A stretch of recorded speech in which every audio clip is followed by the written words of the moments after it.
Ladies and gentlemen, good afternoon. Welcome to another session here at the 26th World Economic Forum on Africa. Thank you for joining us, whether you're in this room or watching the live stream online. I'm Nancy Kacungira, and it's a pleasure to be moderating this discussion this afternoon. We're about to have a conversation on the future of production, as we ask the question of how leaders are transforming Africa's production and manufacturing agenda.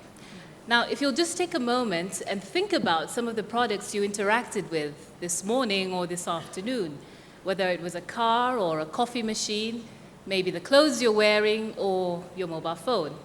How many of those have a label or a tag that says they were made in Africa? Perhaps not many. It's a continent of 1 billion people, but Africa commands a meager 1.5% share of global manufacturing output. Now, this is something that leaders have been working to change with some success, but there are still challenges. And more than ever, the context in which they're trying to do this is changing too.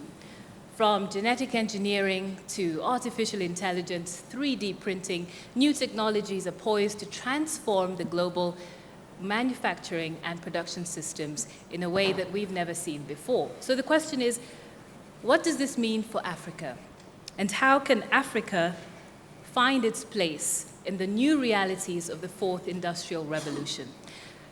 Rising inequality, surging unemployment, these are things that people look at and say it's hard to see how Africa will benefit, while others see the continent as the ultimate leapfrog economy and say that there are opportunities that technology will provide.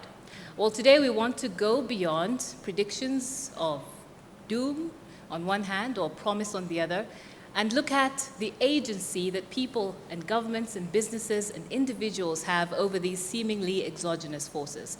So today we're going to ask the question, what are those approaches, what are those capabilities that Africa needs to make its production systems more effective, more efficient, more inclusive as well? And I have a panel up here with me that is more than up to this task. I'll be introducing them in just a moment, but not before I remind you that you are an important part of this discussion today, and I'd like you to take part. You can actually send in your questions, your opinions on Twitter. We're using a hashtag Made in Africa for this discussion, and it will be great to hear from you. Hopefully I can incorporate some of those in the discussion. And while you're on Twitter, you might want to look up and follow our panelists today. To my immediate left is Geoffrey Qhena. He's the Chief Executive Officer at the IDC, the Industrial Development Corporation of South Africa.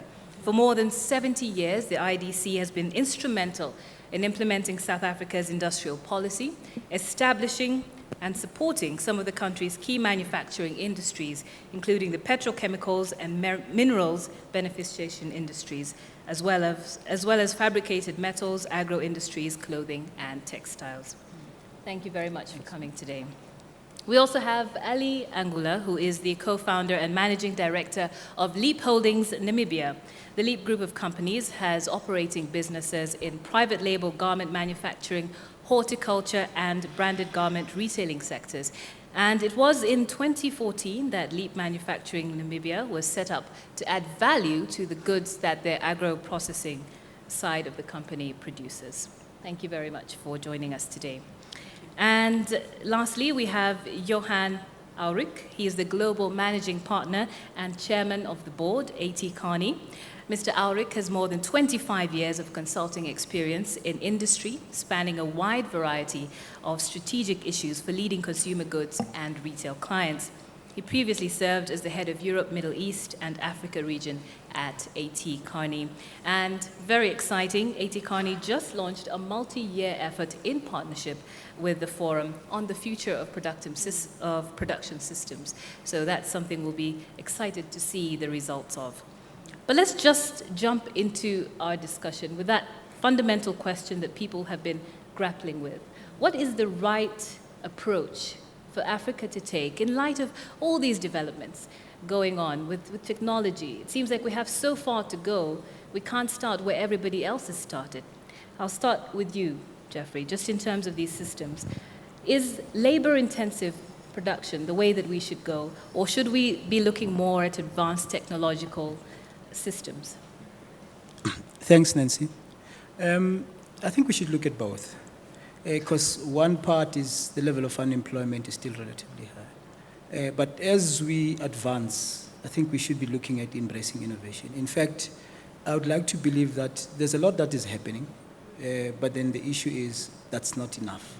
And if I look at the IDC, where what we're doing, there's a number of, you said made in Africa, there's a number of made in Africa things that we do.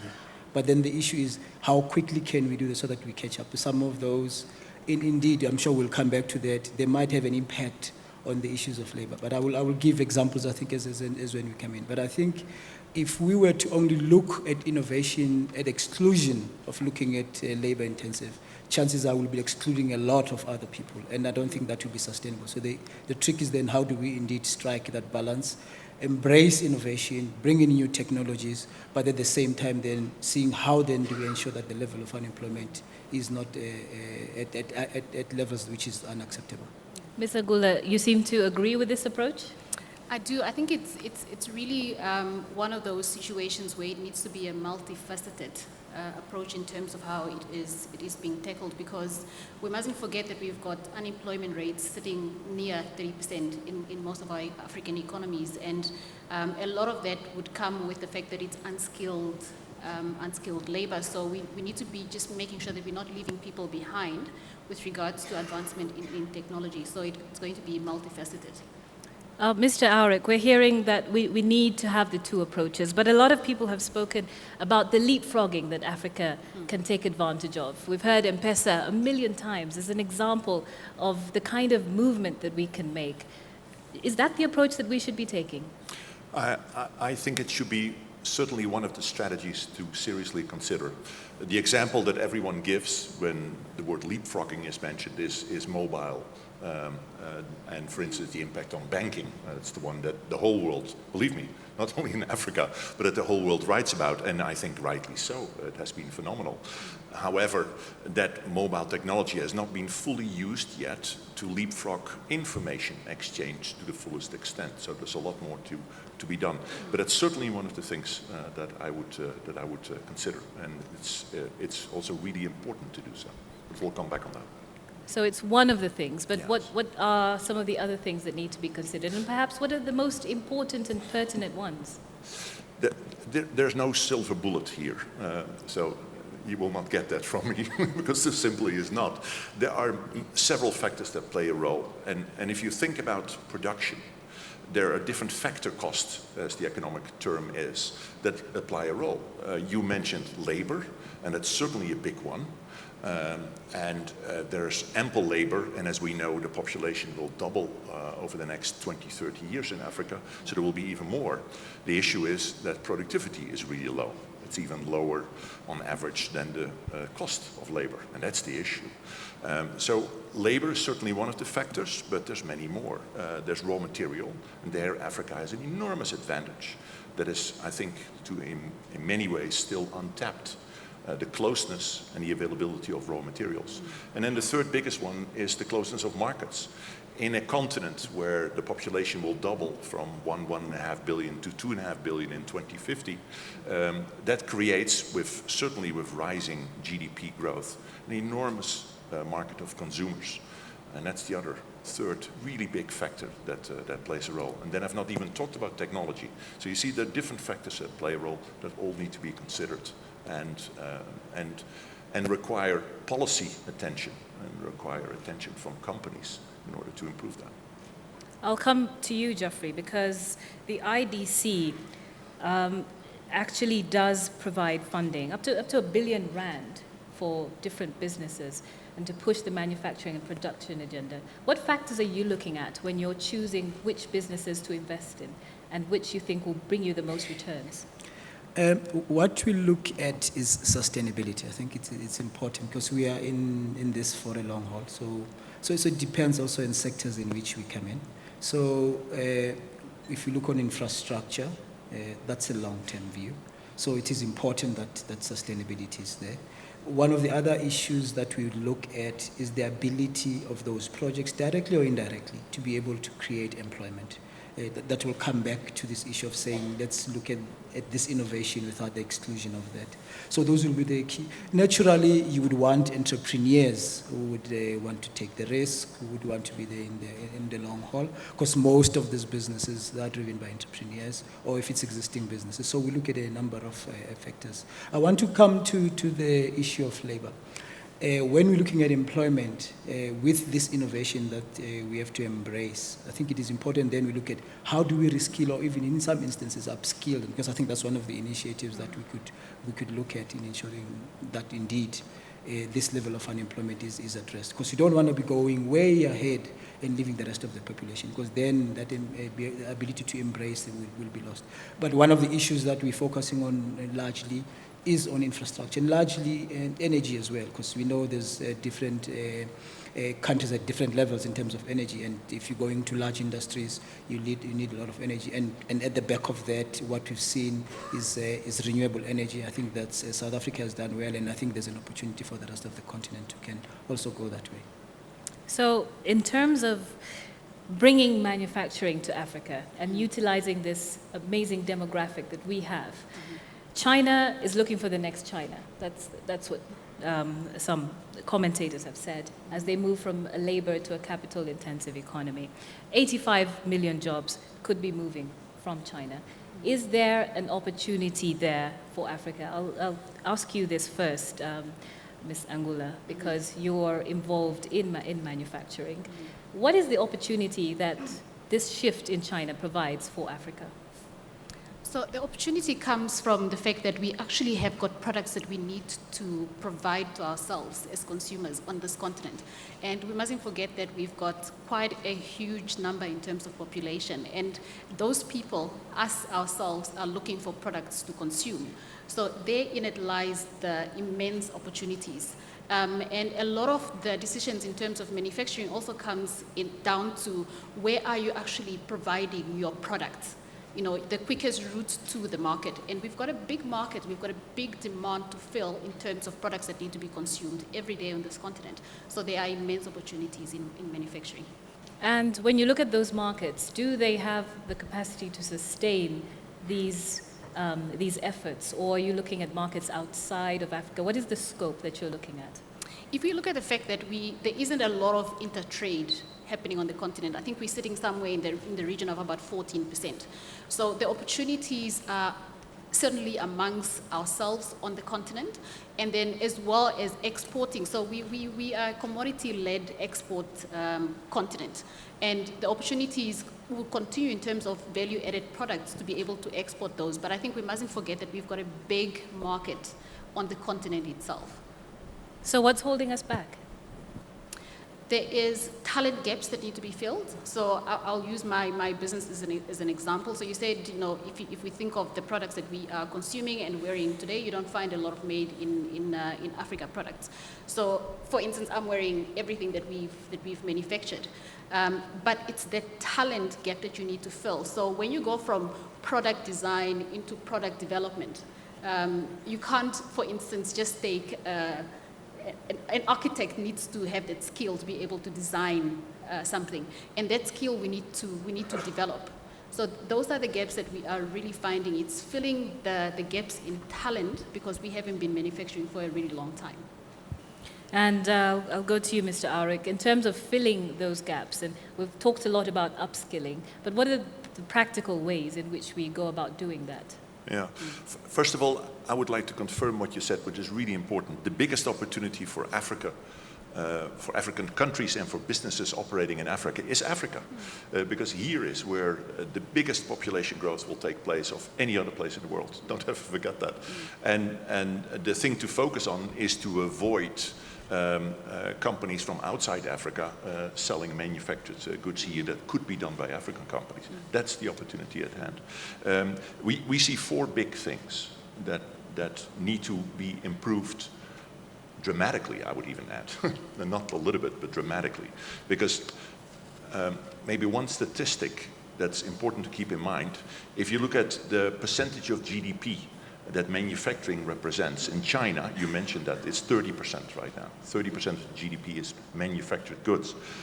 If you, I'll pick a few African countries. Nigeria is 9%, Kenya is 12%, Zambia is 8%. So these are very low numbers. So where we need to go, this is really a big leap forward. I want to underline the magnitude of that. So 4, one is upskilling and training, particularly vocational training. So not so much university, but particularly vocational. Second is the whole area of open trade regulation.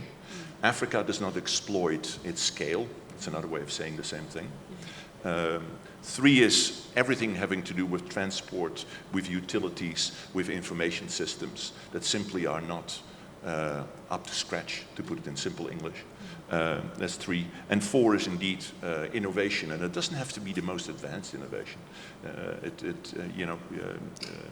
You can start at a very modest pace, and already the impact can be huge there. Now, it's easy to say those 4 things. It's very, very hard to do. This will take a long time. This is a matter not of months or years, but of decades. But does Africa have that time? Can we afford to grow at the same rate that other countries have grown? Or do we have to leapfrog in order just to get where others are? Otherwise, we'll be left behind forever. Of course, no one is going to stop you from leapfrogging. And if you can in certain areas, you absolutely should. The question is, solving these problems is like solving a very complex system. Let's not underestimate the magnitude. Why we're sitting here talking about it. This is very hard to solve. My favorite expression is, pardon me, a Latin expression, which is festina lente. So it's sort of like hurry slowly. What I mean with that is that all these changes, every country in the world faces these changes. It's very hard to do, not only for Africa, but for everyone in the world. And so there is time. Not everything changes from one day to another. And system change usually is much slower than most people think. But it doesn't mean that you should not push as hard as you can and treat it with the utmost urgency. So it's a bit of a philosophical answer, perhaps, but I think correct. All right. Do you want to get a little less philosophical with that? I think you are right, Nancy. We need to leapfrog because innovation by its nature will disrupt. So if we're going to go at the same pace, I think we'll be left behind. We'll have those technologies just overtaking us. Now, maybe, as I said right at the beginning, there are certain things that are happening. For an example, there's a lot of work that is being done on telemedicine, for an example, because then you're ensuring that you're having access, people who are ordinarily won't have that access can be able to do that. So there's been a research which is driven by South Africans, although they go out and they interact with others, what they do in Asia and all of that. So there's that. On Monday, I went to a plant which was looking at, in fact, which has been started to recycle bottles. I mean, we drink that water bottle that we have here. Most of it, of the inputs, are imported. So what we're saying is, how can we use that? Not only is it going to tick the box for environment, tick the box for ensuring that employment is created, but what it will also do is that those bottles which are being consumed in Africa are actually used. So there's that as well.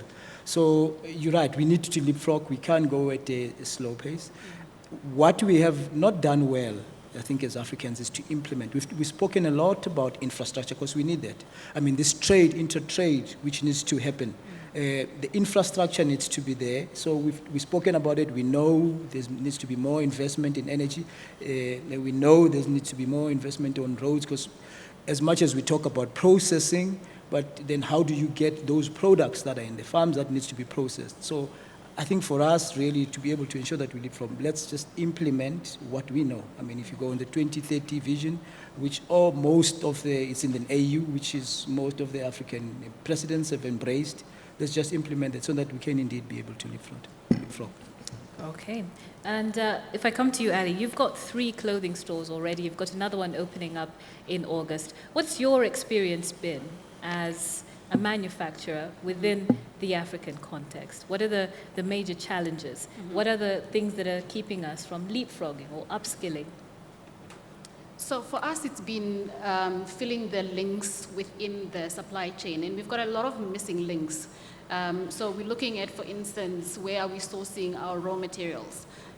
We are a continent that grows cotton, but we're still growing cotton using seeds from quite a while back, which brings me back to our agricultural business. We are missing links in terms of where, for instance, I'll take a very simple example, printing labels, care labels for our clothes. All of those things we are actually importing into our country specifically, but we likely importing in from our neighboring country, South Africa. So there's a lot of links within the supply chain that as a manufacturer, you have to either fill those links yourself or you pay double the price to fill those links. And then coming back to skills, that we need to build that skill from the beginning. And in some of our manufacturing industries that we're going into, it is industries that we are creating from scratch. It's not where you're coming in and that industry already exists and you can source the skills from your local pool of talent. So it's building that skill. So as an entity, you are paying double the price to basically get into manufacturing. So those are some of the challenges. Access to reliable energy. So we've set up our manufacturing plant in a little village, and we really set up our company to impact 1 million lives. And we wanted to go into areas where people would appreciate the jobs that we are creating from manufacturing. And we had a conversation with the local village council around power and access to water.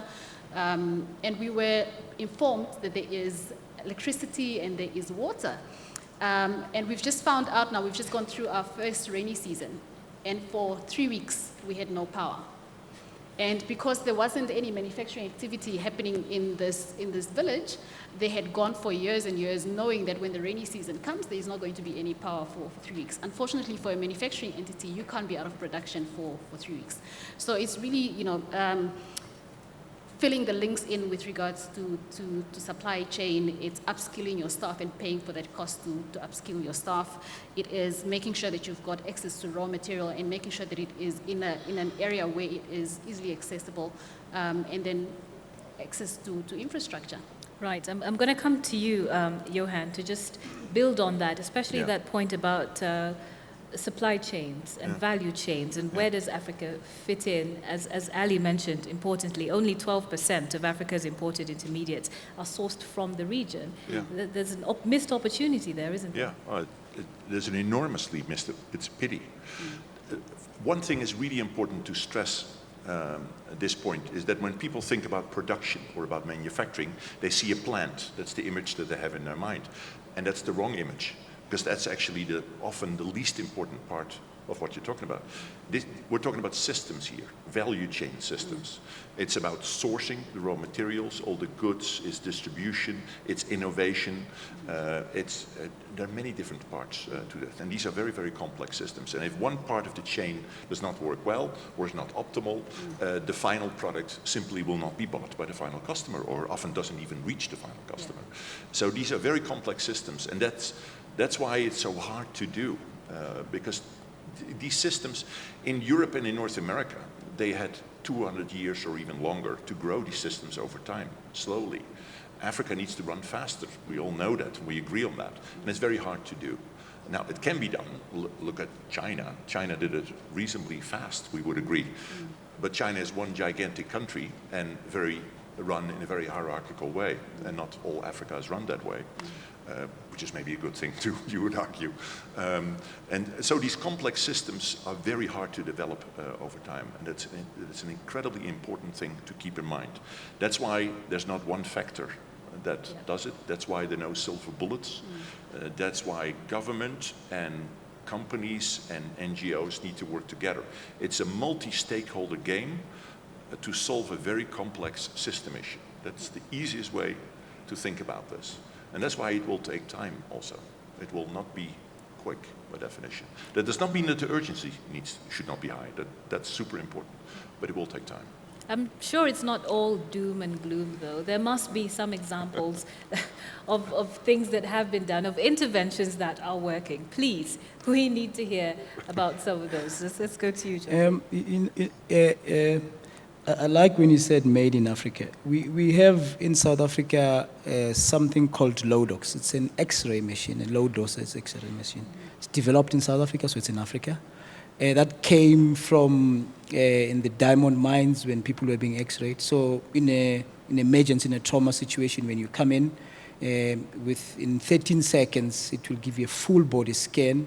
So it will give you, so that then when the doctors have to do a procedure, they know exactly where you have to do. And I think that we've seen that uptake not only in South Africa, and we've seen that being exported as well. So there are some examples. I mean, I can talk about, there's a breast cancer system which is being developed now, where it will assist even in tissues which are dense, it can be able to detect that, so that then intervention is much, much easier.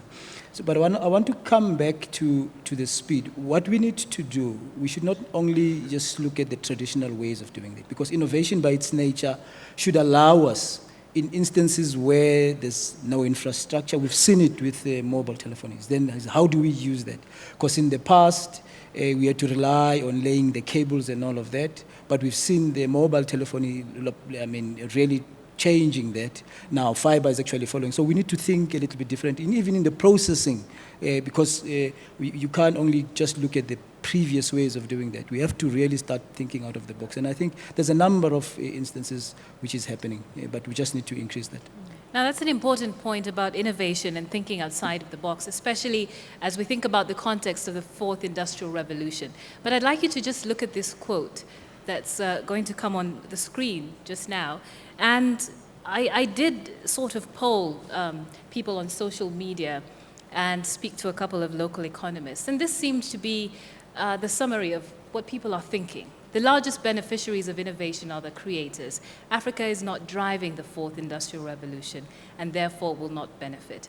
It's a dim view, but I don't think it's entirely true. And it can't be entirely true, otherwise we wouldn't be here trying to look at ways that we can change this. So what would you say to someone who completely believes that quote, that statement, that Africa is not creating, it's not driving the agenda, and therefore it will always be following, copying, and emulating what others are doing? I'll start at the end, and I'd like to hear from each of you on that. Well, you accused me just now of being doom and gloom, It was not an Nancy. accusation. So let me, which I'm not at all. I'm an optimist, I can assure you, and I am, and we are incredibly optimistic on the prospects of Africa over the long term.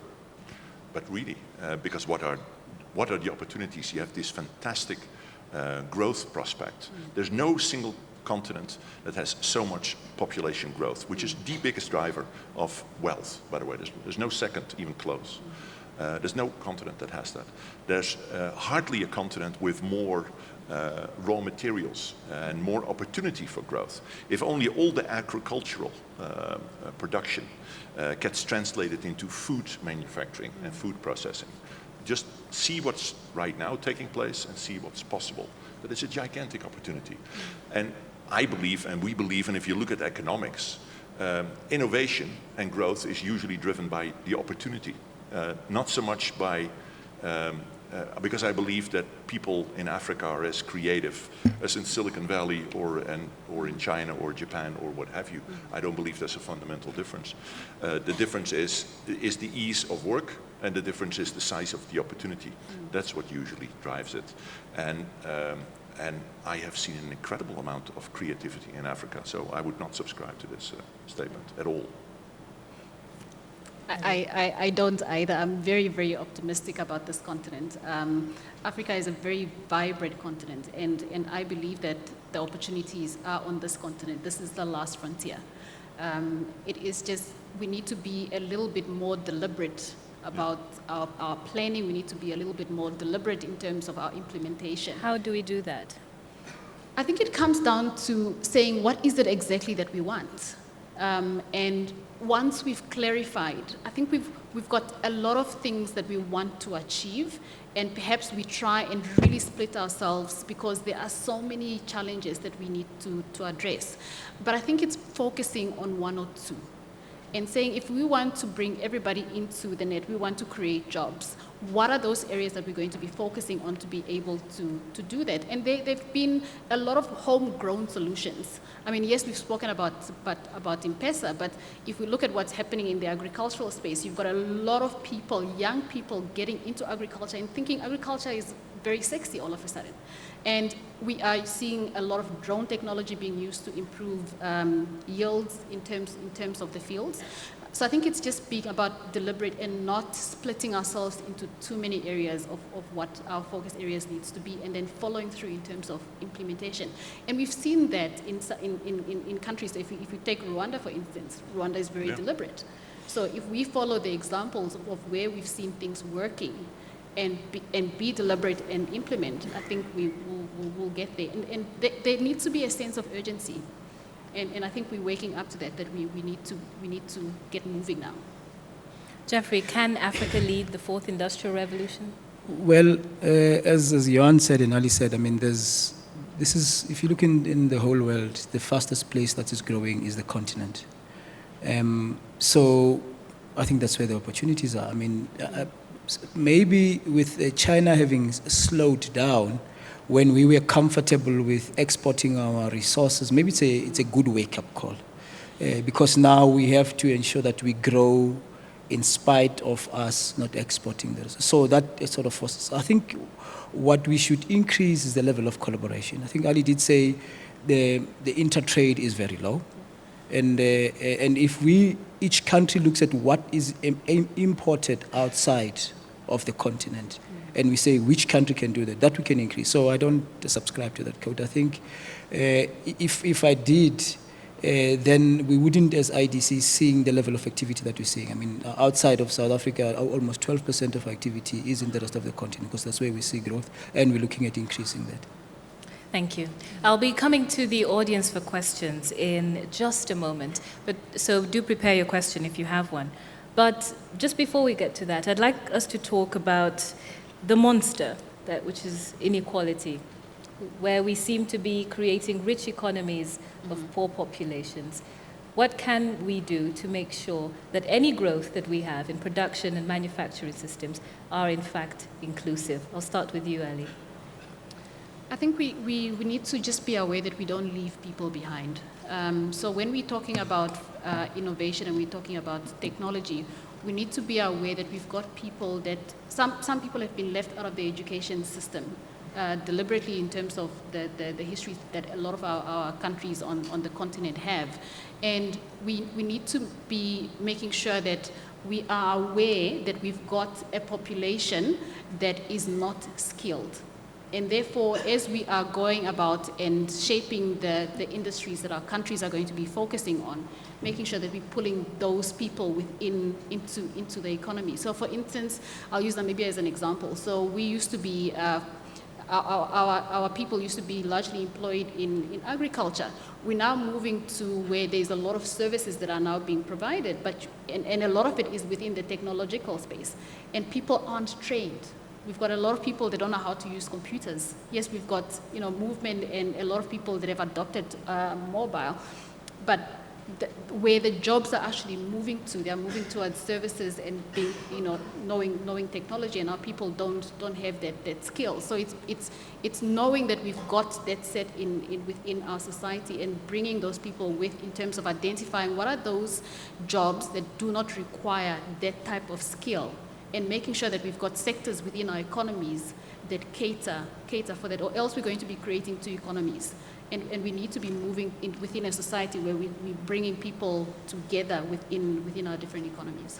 So, Johan, how do we merge a world where jobs are disappearing to robots and more technology with a world that desperately needs a population that is employed? A context where we have one of the fastest growing economies like Mozambique, with more than 20% of its population unemployed. How do we bridge those two worlds? That's indeed one of the biggest challenges there is over the long run.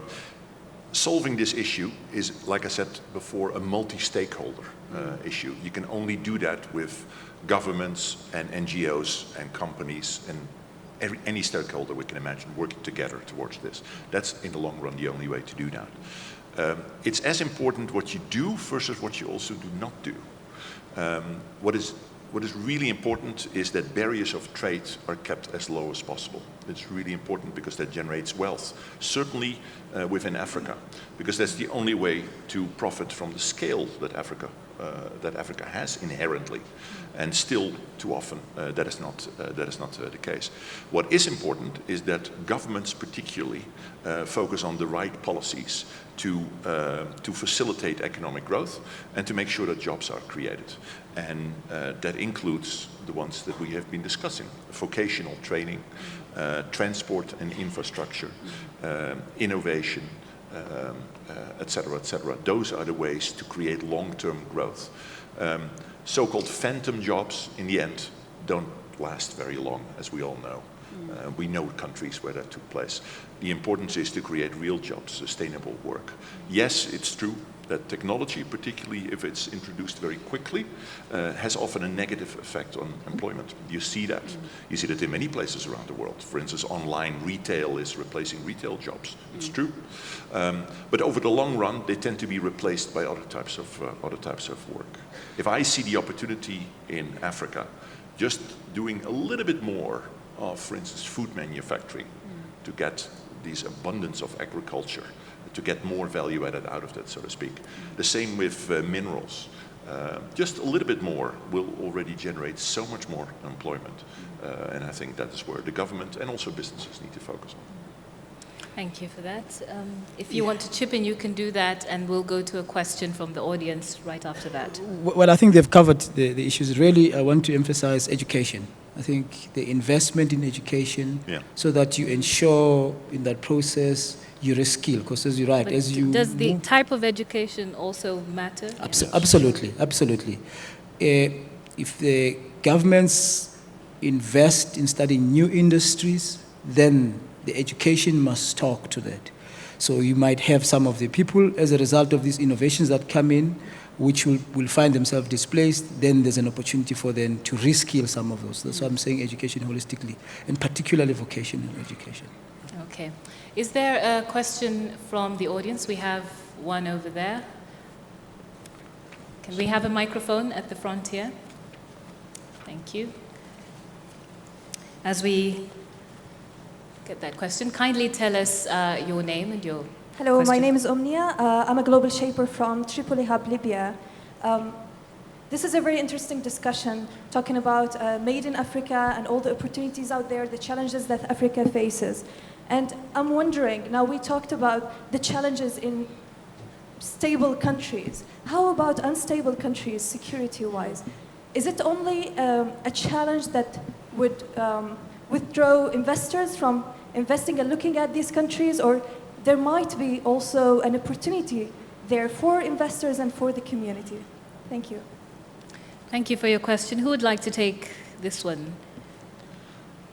Well, there's a certain order in things. Everyone has, I'm sure, the famous Maslow pyramid. Maybe you have seen that, which is an American scientist who developed it.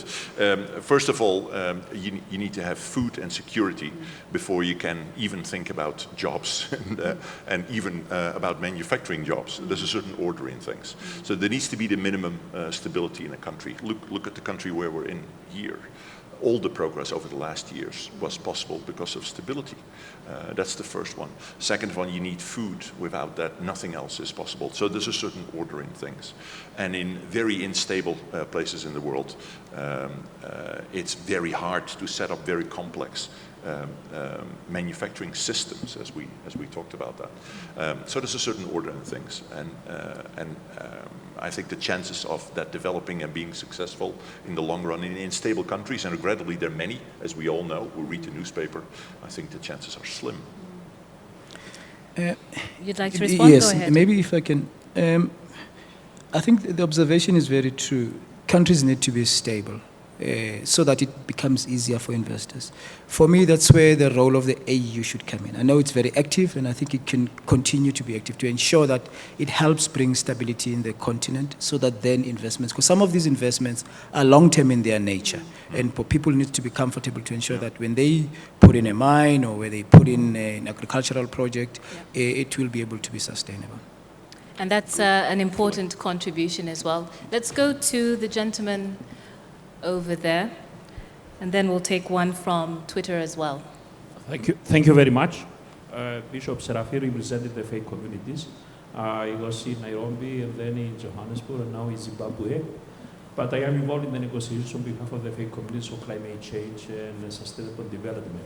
My question, I like to get the views of the speakers about the way they manage the available resources in Africa, the governments. For example, there are 20 countries now involved in war, in conflicts, or in civil war, and they spend a lot of money on military developments. And we know that the money which is going out from Africa is more than the money is coming. And Africa is the #1 in poverty, a violation of human rights, and climate change disasters. In Zimbabwe now and in Malawi, there is a stage of an emergency. There is no food for the people. So what is the role of the Security Council of the United Nations to impose, for example, an embargo on military developments in order to use the available funds? Because if there is no safe environment, as Nelson Mandela mentioned many times, we cannot see any development. And then you mentioned the importance of training and of employment of people. In countries where they suffer of poverty today, not only in Africa, everywhere in the world, when the 5–10% of the population of our country control the 90% of the resources, and 90% they have access only to 10%. Of course, the unemployment is 80%. Okay, and sir. like in Egypt before the revolution. Thank you, sir. I'm going to have to try to get an answer so that we can get to as many other questions as possible.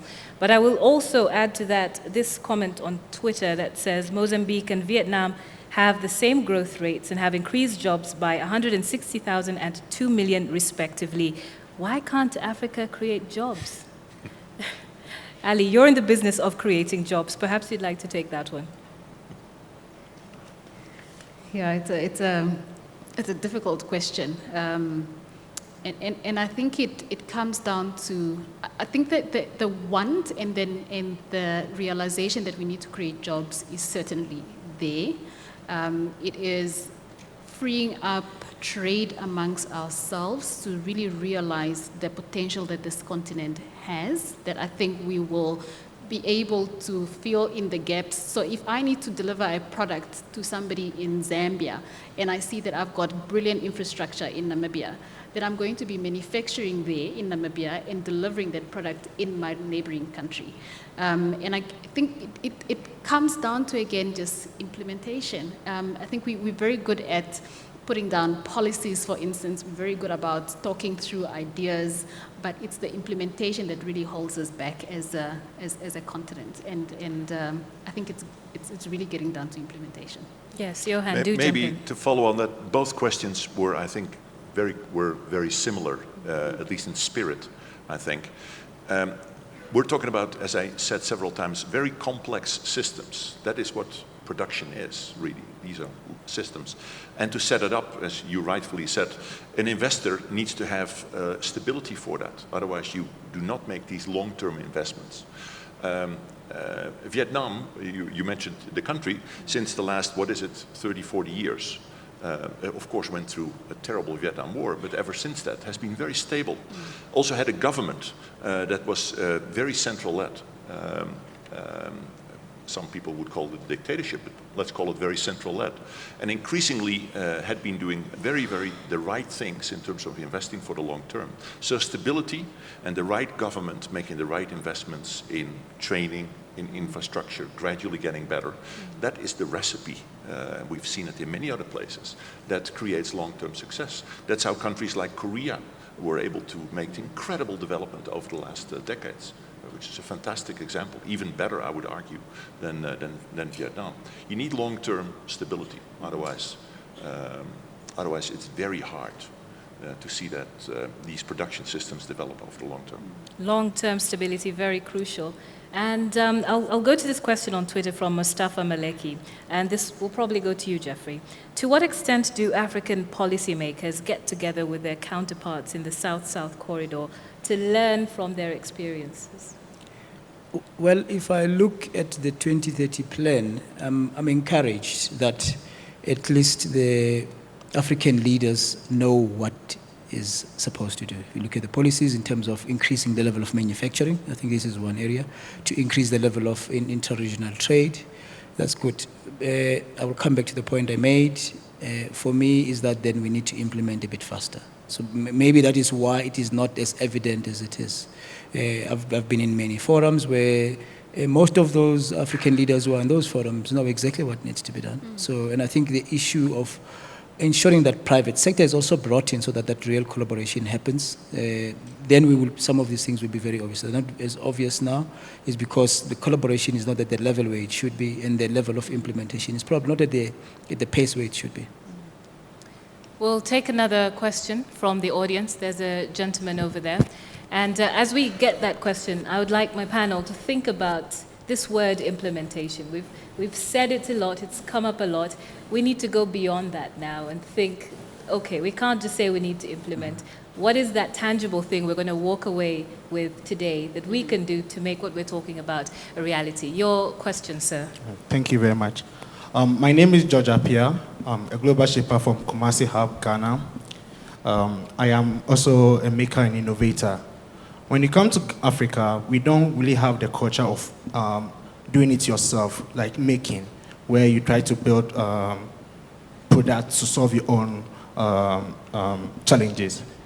I want to find out that how can we, looking at the future of production in Africa, how can we inculcate this mindset of making or doing it yourself into the early stage of our education, so that right from the primary schools, they are given the skills or they're exposed to platforms that encourage making and doing it yourself right from there, so that by the time they leave maybe for higher education, they have that mentality and then they are oriented to solve problems and help come up with systems that we can increase production in Africa. Thank you. Thank you for your question, sir. Culture, how do we make Africa's culture a culture of innovation? Ali, you look like you can answer that one. Yeah. What we've experienced is exposure plays such a big role. We've had many people come through to our company to certainly come and see what it is that we're doing. And once you've had the conversation, it's a person would say to you, oh, but I didn't know it was so easy to make clothes. And all they've seen is they would have seen the item in the shop. Or I didn't know that it's so easy to dehydrate an onion product and get it onto the shelf. But once they've seen it, they themselves believe that it can be done. So exposure is very, very important. And it drives people to get inspired. It drives people to think, I can also do it. And we need to be showcasing a lot more in terms of the success stories on the continent when it comes to manufacturing. And that will encourage people to get into the different industries. But building that belief that you can actually do it. You've seen somebody else do it. It's not as complicated as we make it out to seem. Yes, there is a process. There is product design, there's product development, and then there is the retailing of that product, the manufacturing and the retailing of that product. But once a person sees that and you break down the process into chunks that they can understand, then people they are more inspired to get involved and get into the industries. Johan, just before I come to you, AT Kearney works across the globe, different cultures, different countries. How important is the question of culture? Culture is one of those things that is difficult to grab. And I've never really seen a great definition either, to be frank, but we still know more or less, at least here, what it means, right?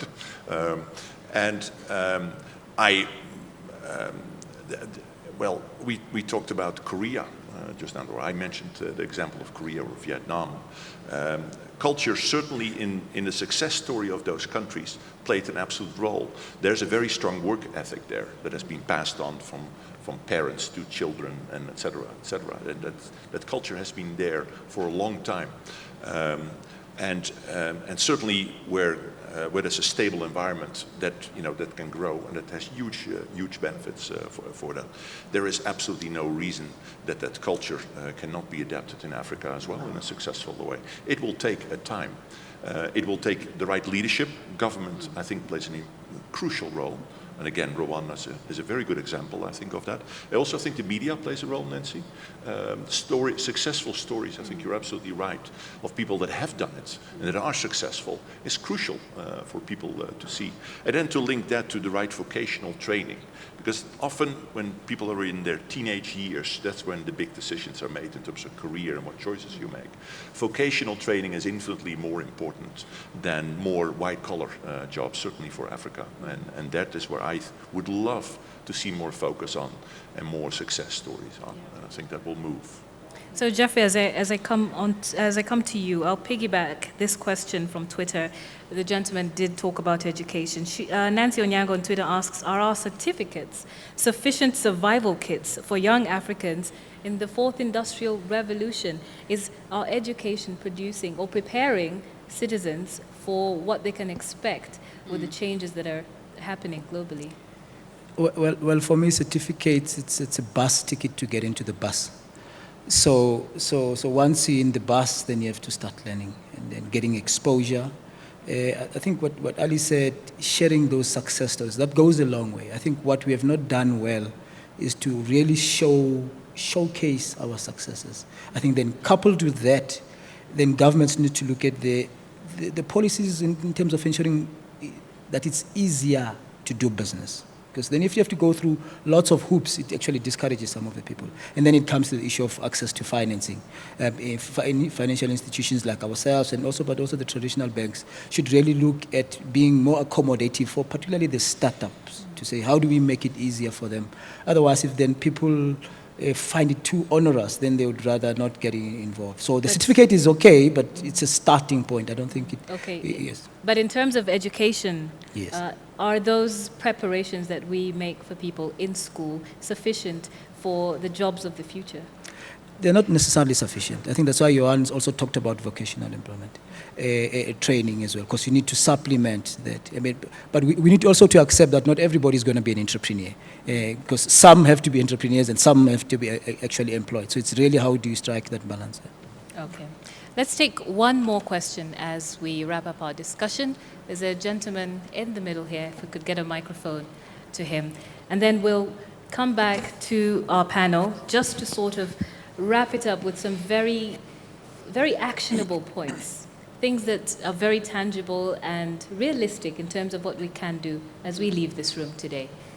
Hello, Yes, sir, my name is El Hajba. I'm at the African Development Bank. So I just wanted to make a comment on culture.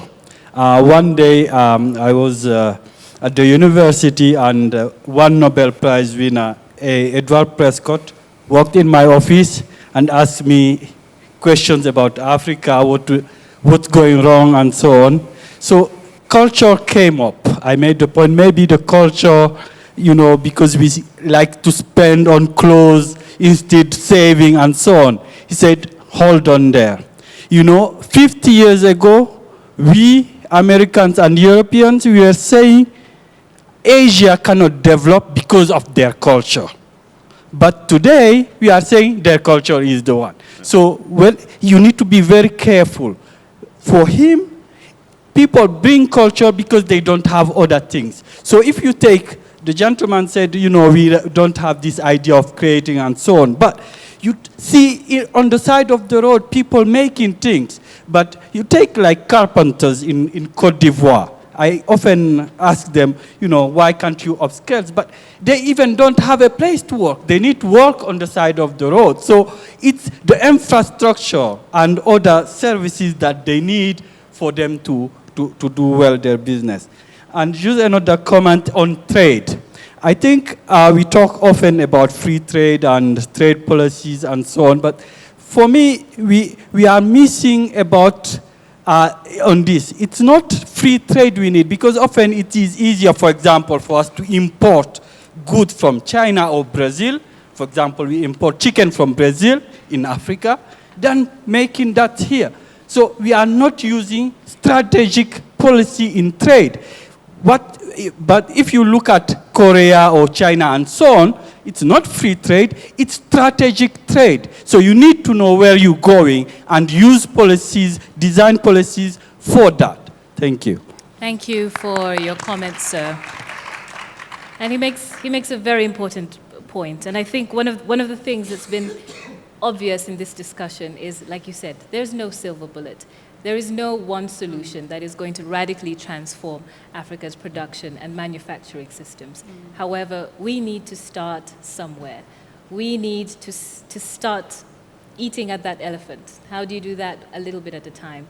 So what I'd like to hear from you now is, for each of you, what is that one thing that we can start at? Because yes, there's a lot to do, but if we were to pick just one thing that we could start at and galvanize our efforts, what would that thing be? I'll start with you, Geoffrey. Well, we need to set targets. I find it sometimes helps if you set targets, then you can focus. I'll give you an example. Haven't we done that? No, I'll give you an example. You set targets and then you'll be able to implement. Because then you set targets, you make them known, and then you implement. I'll give you an example. In South Africa on the renewable energy.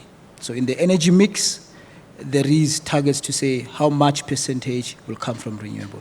And we've seen the last 3 years, the level of participation, the extent of cooperation, not only bringing in foreign direct investment, but also bringing in the commercial banks to participate. So what you're doing there, what we've seen is you're providing energy, but cleaner energy. And you're using what nature has given you, either wind or indeed sun in this instance. Now, what we need to do at the back of that is then how do we create industries, manufacturing industries. And I think if I look into the continent, there's lots of other countries which can also follow suit. So for me, tangible targets which you then implement. So at the IDC, what is your tangible target? For us, our tangible targets, we've set for the next 5 years, we need to invest over 100 billion rands, just about 100 billion rands in various sectors. So that's tangible for us, because then in that we're saying for that, we also want that 100 billion to be able to create just about 100,000 jobs. So that is tangible, that's going to focus us. And then you measure that periodically, because if you don't measure that, at least in our sense, then it's easier for you not to say, I've got those targets and that. But if you measure that, and then people can be able to be focused. Thank you. Measurable targets. Ali, what's your one thing? My one thing is really about making people believe that manufacturing is not this complicated animal. And I think we've got this myth in Africa that it's quite okay to be a micro business. It's quite okay to have somebody leave in the morning and sell something on the side of the road. It's quite okay to have somebody manufacturing something on the side of the road. But I think it's getting us to really genuinely believe that we can manufacture things ourselves and that it is really not complex. And I think once we overcome that, that we will see a lot more people that are going into businesses and manufacturing businesses for that matter, but being very deliberate about the fact that they want to grow big businesses and they want to expand their operations. So for me, that's the one. It's making people believe that it is doable. Thank you, Ali.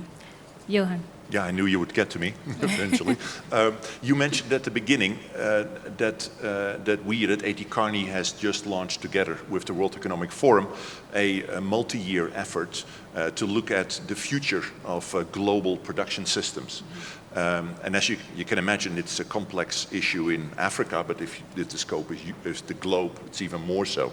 Hence the reason for it being multi-year. Now, we are in the business of solving complex issues. That's what we do for a living, and of helping to transform countries and industries and companies.